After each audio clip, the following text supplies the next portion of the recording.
Alright, we have another day here. Today is leg day. Every leg day I have 2 leg days a week. I like to split them up into one hamstring day and then one more quad dominant day here. So this one particular here, I'm doing more hamstrings. Of course, there's going to be some quads there. I always try to do a lot of squatting movements. I do believe that squatting is the best leg builder. This machine right here is called pendulum squat. You can see the weight is all the way leveraged out. I think those words are kind of similar. I was never very good at engineer. Never went to engineering school. Never took a physics class. But anyways, here you can see that weight's lever, whatever the word I got stuck on there before. The weight's sticking out there pretty far here. This was 2 plates on one side, 1 plate on the other side. This is my first set of 3 here. And it's a small amount of weight, but you're doing a ton of work here. And I think it was Lee Haney that said, the muscle only knows how much work it thinks it's getting here. It doesn't know how much weight's on the bar. So if you can make 800 pounds, or excuse me, if you can make 100 pounds feel like 800 pounds for your legs, you're winning. And in terms of this machine here, it's pretty cool. You don't need a ton of weight, and you can kind of get a lot of benefit from it. And number one, that increases safety.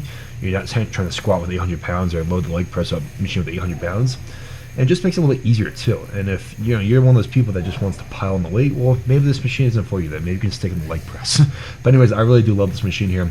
This is set 3. I believe I do 10 reps here with 2 plates aside. And it's pretty tough. My best competition squat was 695 officially.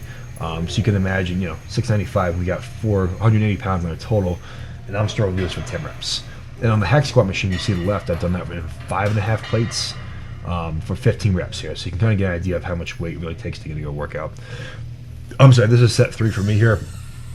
And of course, what you can do is you can play with the foot placement on the actual pad there, the platform, whatever you want to call it.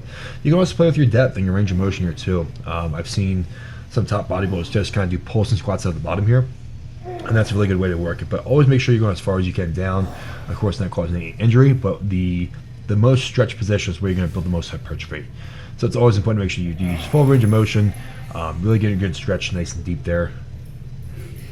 You can see I'm just struggling with this one here. I don't have any weight on the front, no weight to counterbalance myself there, which means the machine kind of shakes around a little bit sometimes.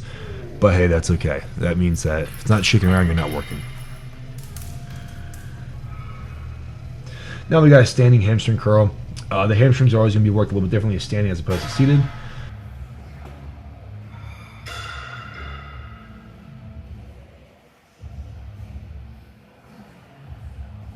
Hamstring curls, I believe I did 3 sets here.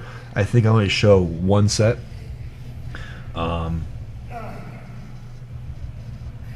we're moving through these here. Again, not trying to use my whole body here, not trying to, really isolate the hamstring the best I can. But yeah.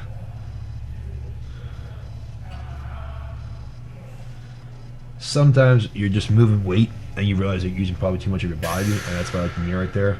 So I'm trying to look in the mirror. You can see my lower back arching just a little bit there. And one of the problems is the hamstring is a big muscle. It's difficult to isolate that muscle sometimes here. It's so powerful that when you pull and flex with the hamstring, sometimes it does pull your lower back a little bit. So you really need to be really conscious of that. Making sure you don't swing the weight. You can see I do a couple where the weight kind of comes off my Achilles there, that pad. So don't move it too fast. That's bad. You want to keep in contact with that. Keep constant tension. This is a leverage squat machine here. I'm doing some good mornings again to try to hit the hamstrings a little more. Of course, you could squat with this one here. Again, this was more of a hamstring first focus day. I already did some squats, so I figured I'd do some good mornings. I definitely prefer this over a barbell because it kind of keeps you in a plane of motion. With the barbell, you have to stabilize. You have to use a little more of the core. This one, I like to use a really good deep stretch here.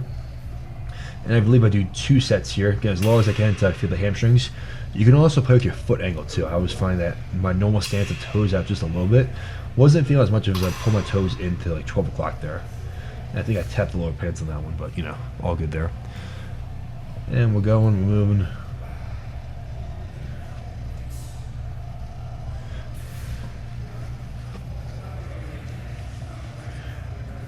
Some movements you're always trying to just put on some weight. Some movements you're trying to go a little bit slower, feel the muscle out.